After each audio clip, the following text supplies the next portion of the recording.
maybe ice cream, lots of water, what your sunscreen, hats, shade, I bet all there are of going to it. be lines waiting out the door there. At pools as well, I At would pools imagine. as well. We do have a very hot day in the forecast for us.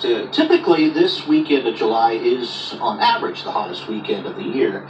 Obviously, we get hot in August, but the one thing that we look at is how much rain we've had, because the drier the ground, the hotter the temperature can get, believe it or not, because when the ground dries out, that moisture can't evaporate. And usually we use evaporation to help cool us down a little bit. Take a look at the rainfall totals. April was the last month that we had normal or above normal precipitation. Since April, we have not had as much rain. Obviously, we typically dry out, so that's pretty normal. Kind of weird that May and June we had the exact same amount of precipitation, but look at compared to normal where we were. We were above normal in April. We dropped below normal over an inch in May and June, and July, even though 1.55 inches, you'd think we'd be well below normal.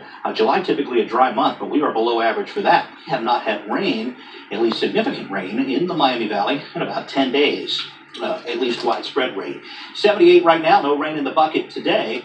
Southeast winds at 5 and no rain in the forecast for us tomorrow. We'll start out in the morning in the upper 60s and lower 70s. We start to get the humidity back.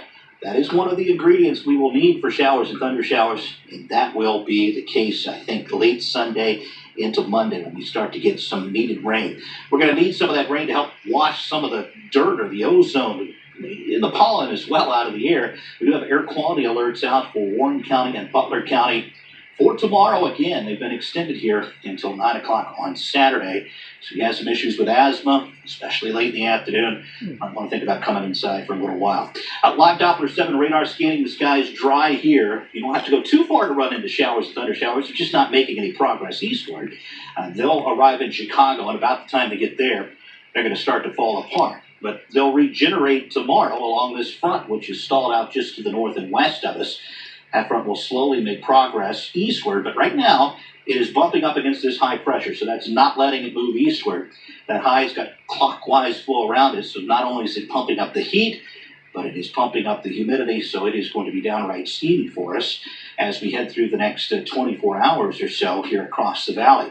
Now, looking at the overall view here, once the front comes in, it will help to scour some of this humidity out of the area. We'll start to push it eastward, and we'll start to get a little bit more comfortable, but we will have to wait until next week. Let me show you hour by hour here, help you plan your weekend. We anticipate tomorrow morning to be quiet, mainly clear skies expected. A lot of sunshine through the day tomorrow, maybe a few more clouds late in the afternoon. But showers and storms stay to our north and west. You can see them there at the top of your screen.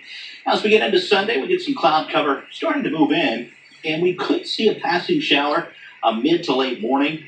I think the better chances, though, will hold off until late Sunday afternoon, and then we'll start to see some pop-up showers and thunder showers, and they'll really ramp up as we head into early next week. High temperatures tomorrow, lower 90s. It will feel more like 95 to 100 degrees. Now, in the morning, we'll start out fairly warm. We'll start out in the lower 70s. We'll come back into the 80s very quickly at 10 a.m., and we will be up over 90 degrees by 2 o'clock in the afternoon. Here's the extended forecast. Pop-up storm Sunday. Better chance for storms on Monday. We'll keep an eye out. One or two of those could be strong. Then temperatures do cool off a bit as we head into the middle of next week. Kate? Thanks, Eric. Drivers in West Carrollton will have to take detours as crews work on railroad lines.